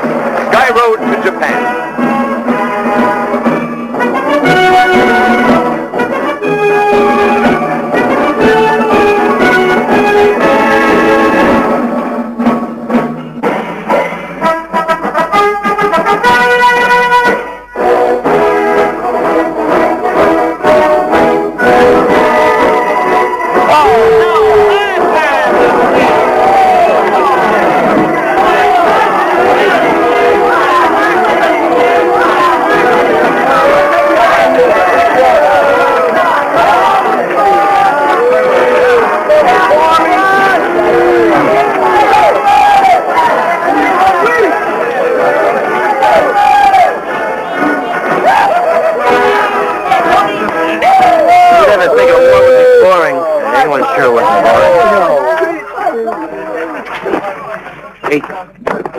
Genuine samurai sword. Interested in the helmet? Look, it's still got blood on it.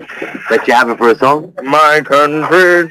A dozen eggs and a fifth of booze. Anything you got. I think I might try to liberate one myself. It's up to you, but it ain't all that easy, mate. You feel like exploring the moment? Yeah, sure.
come on. Hurry, you got a cake in the oven?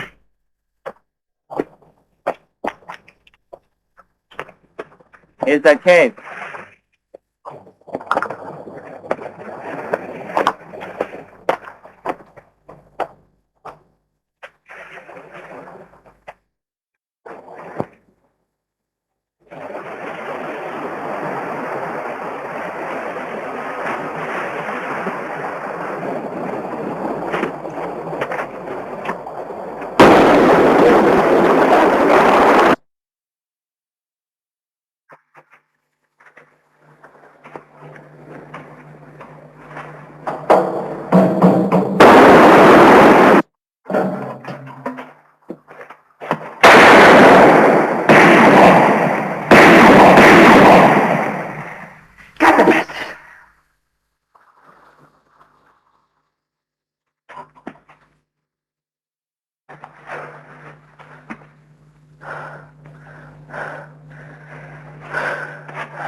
Gentlemen.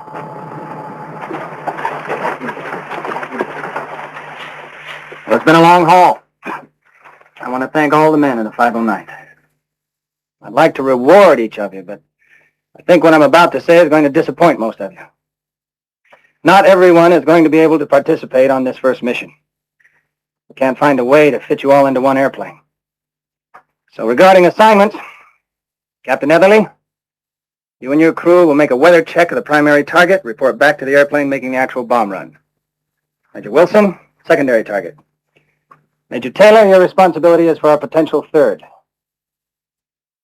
Major Sweeney, you will pilot a flying laboratory to measure the effect of the blast. Major Marquardt, you're going to carry photographic equipment. Record this event from a distance. Captain Lewis. Sir! Captain Lewis and his crew, with certain replacements, will make the actual bomb run. Yeah! I will notify those officers and men personally. Gentlemen, our primary target is the city of Hiroshima.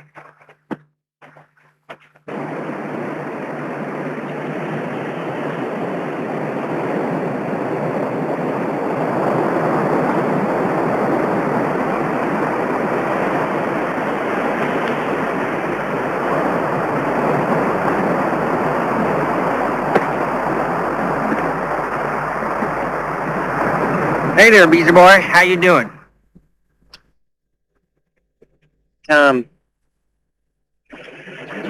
You ever think about your thumb? It's a fearsome weapon. Well, it's just part of the bomb sight, you know, an extension. Yeah, I guess you could look at it that way, but doesn't it ever bother you? Well, you know, it only bothers you when you think about the damage. Death up close. Yeah. Now, you know, I've had friends shot up by flak over Germany. Wasn't a pretty sight at all. But you know, Jacob, you can't let it bother you. Not so as it interferes with your job, you know? Yeah.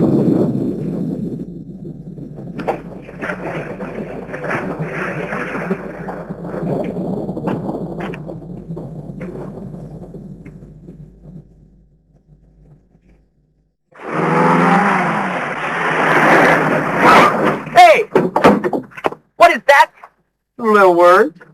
Can't you read? You're off your beat, mister. That's my B-29. This here order says put this here name on this here plane. That's what I'm doing. Whose orders? Colonel Tibbetts. Check it out. He's in the bomb bay.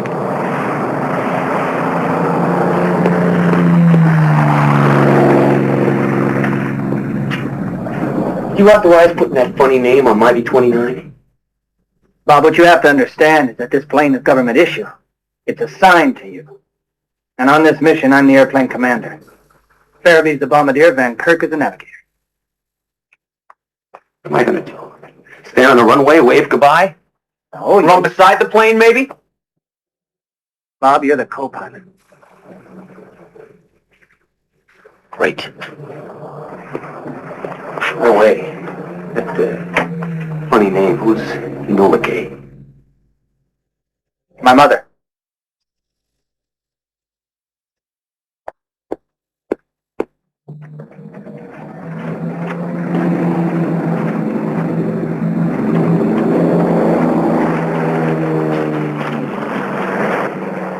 Colonel, Captain Parsons is just coming, sir.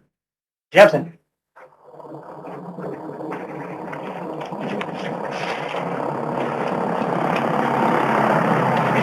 The ordnance expert? What's your estimate on the proximity fuse? We're dealing with an untested device, Colonel. I mean, the bomb's never been dropped before, so we just don't know. Hello, Deke. Paul? How's Beezer? Oh, Jake's fine. Corporate business through him, but his work's for him. There's something else, Paul. Is there any trouble on takeoff? Engine failure? I'd rather not have the bomb armed. Don't arm it till we're airborne. Trouble is, I don't know whether Jepson and I can handle it then. And Groves insists that the bomb be armed before takeoff. Groves is not here. By the time he finds out about it, it'll all be over. You can't arm it in the air, can't you? Never done it before. Well, you have all day to learn.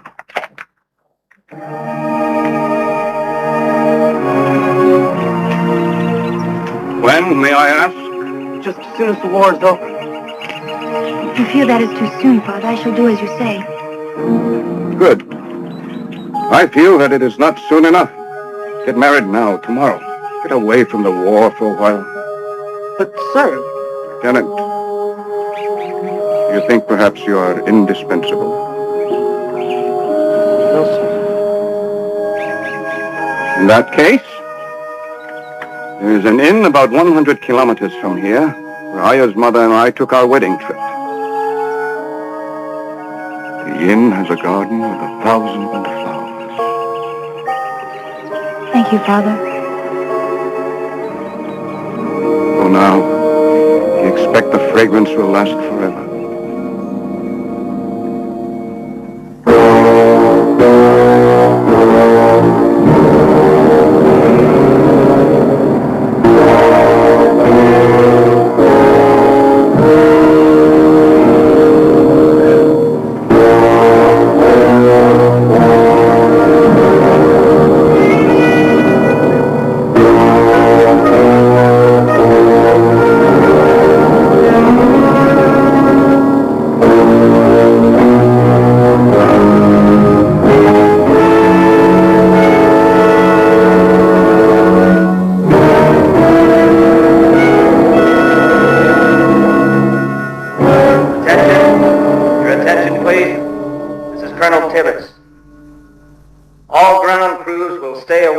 Designated areas of the runway during takeoff. The only personnel allowed on the field with the Enola Gay will be those directly involved with this mission. That is all. Anything happens on takeoff, it might not be a safe spot in this entire island. Colonel Tibbets, this is Tower Control. All 3 weather aircraft are on their way. Roger, Tower Control. Paul, at the first sign of any difficulty over the target area, engine malfunction, anything, give one of these cyanide capsules to each of your men. All right, come on, good.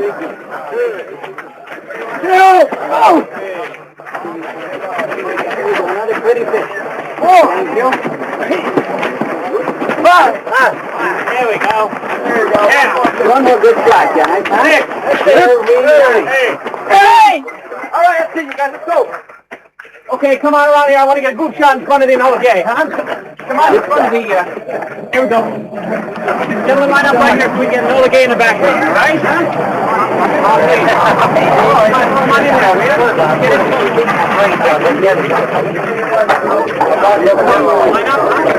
I'm sorry, Colonel. General Groves has ordered a pictorial record be taken of Enola Gay's departure. We wanted pictures. I didn't think he wanted a Hollywood premiere. There we go. Very nice, gentlemen. Come on, a couple more shots here, please. Why does it look so crowded? How about the flight crew only, please? Ground crew, please move off. Thank you, gentlemen. Right, a few more shots? Come on, guys. Don't look so much. Here we go. Come on, a couple more shots. All right, that's all. That's all you get.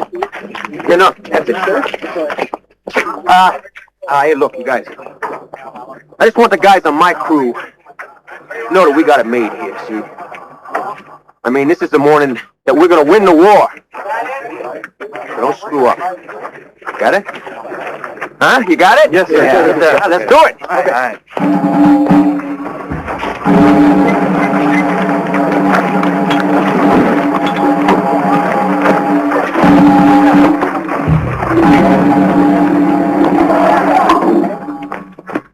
Hey! You're the tail gun, aren't you? Well, the gun we got left. You're in the best spot for a picture. See what you can get. What's got there, Lieutenant? A music box? No, Schumart, it's a wire recorder.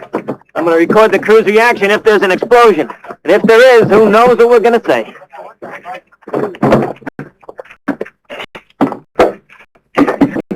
Lieutenant? Yeah? One last shot. Wave goodbye. Bye. Not me, Joe. We're coming back. All right! Everyone, clear the field! Clear the field! Right there! Clear it! All clear?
Dimples 8-2, ready to taxi. Indian Tower to Dimples 8-2, clear to taxi.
Union Tower, this is Blackjack. The runway is clear.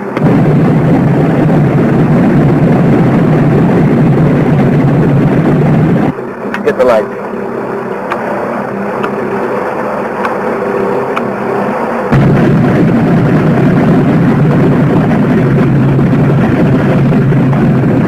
Union Tower, Impulse 82, ready for takeoff. Clear for takeoff, Impulse 82. And good luck, sir.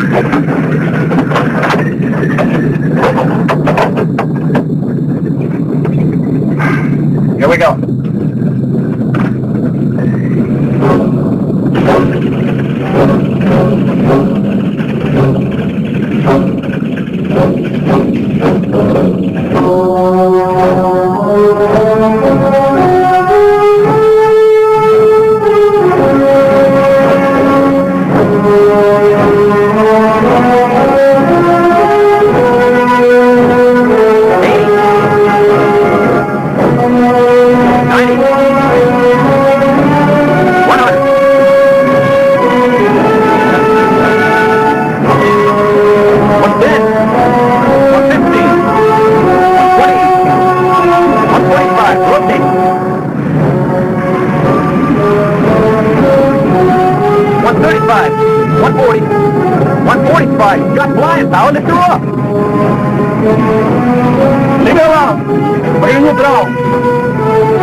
Ready to arm the bomb. Judge going to work.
writing a song?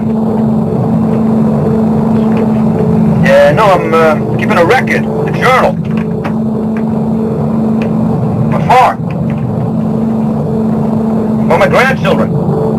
How are you going to have grandchildren when you're not even married yet? Grandchildren? You're a kid, a hot pilot playboy.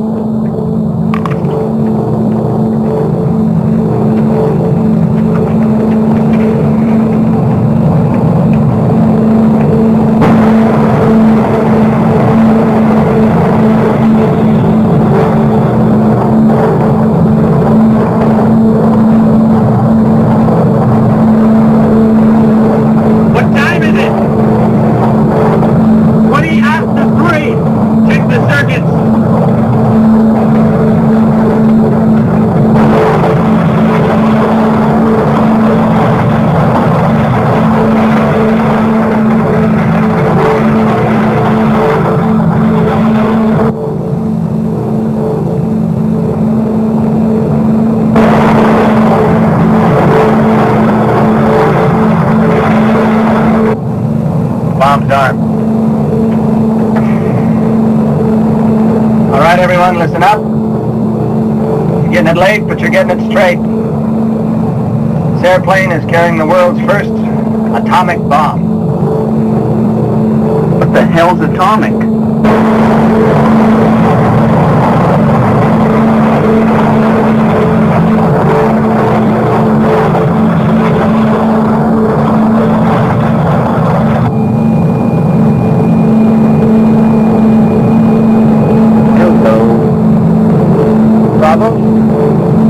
Colonel, it's Jake. They locked onto us with an early morning sweep. No sweat. No surprise either.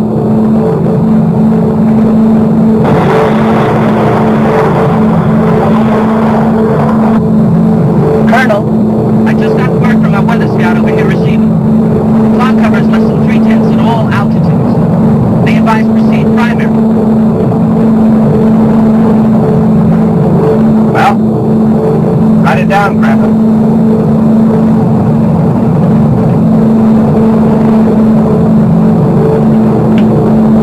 Navigator to airplane commander. True heading is 264 degrees, altitude 31,000 feet, airspeed 200 miles per hour.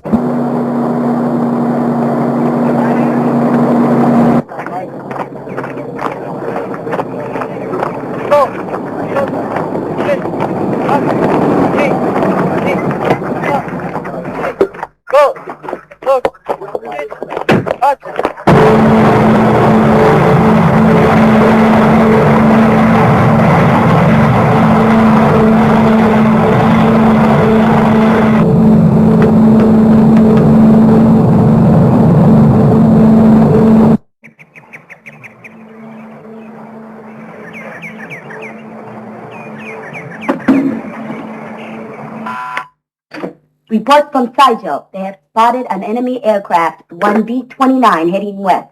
A single B-29? It's just a reconnaissance plane.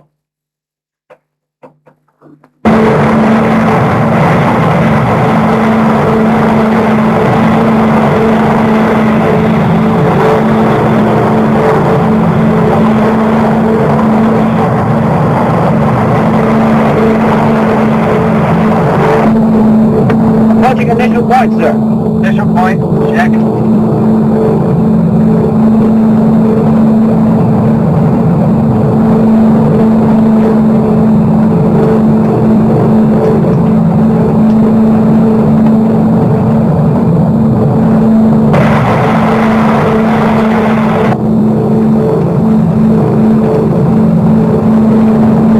All crew members, with the exception of Beezer and Farabee, on glasses.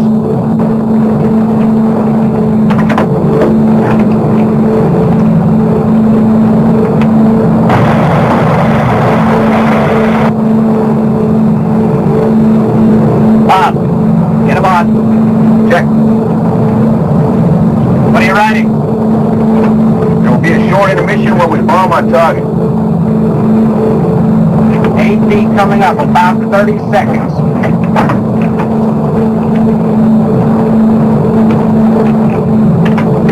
Beezer, how's it look back there? No enemy interference on proximity fuse wavelength.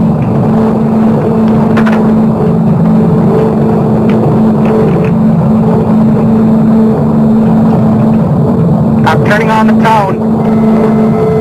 All right, Colonel, I have the airplane. You got it. Stand by for tone break and turn. 8P. 15 seconds.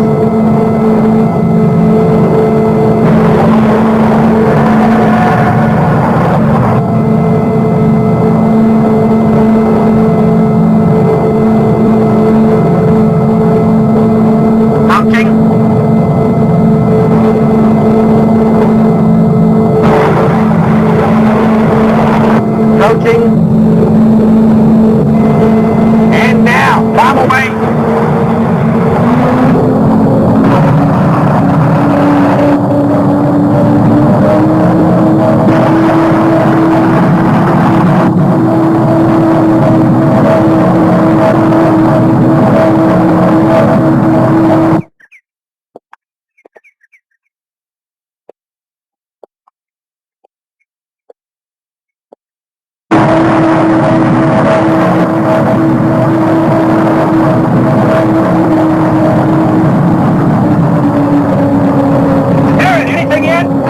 Nothing.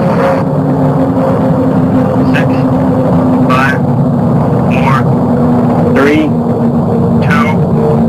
1.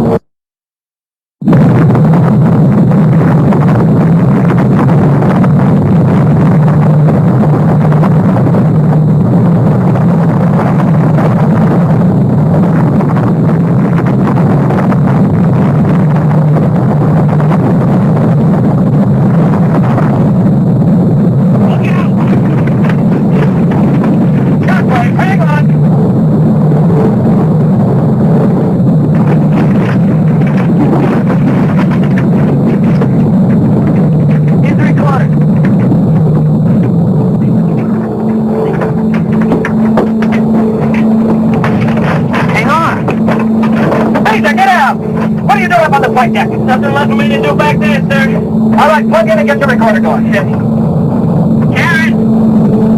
you got the best deal from back there. What do you say? You think we're about 11 miles from the city now? Fires are starting to pop up everywhere. It's impossible. My God. Unbelievable. This is the end of the war.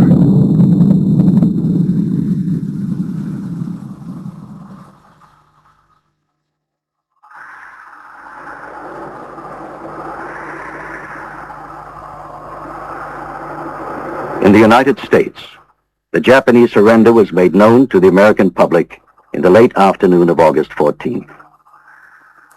In Japan, the people waited to hear their emperor speak. They had been told in the past, and still believed, they were winning the war. In Hiroshima, a crowd gathered by the demolished railway to listen to the sacred words of their divine monarch. The word surrender was never uttered in Emperor Hirohito's speech. But a great number of those listening no longer thought they were winning the war. They believed they had won. For as one of those in the crowd at Hiroshima Station later recalled, we thought there was no other way the war could end. To the leaders of the Western Allies and the peoples of a war-torn world, the bomb was a miracle of deliverance. But it was clear that the bomb was also a warning to a world that would never be the same again. The bomb brought peace, but only man can keep that peace.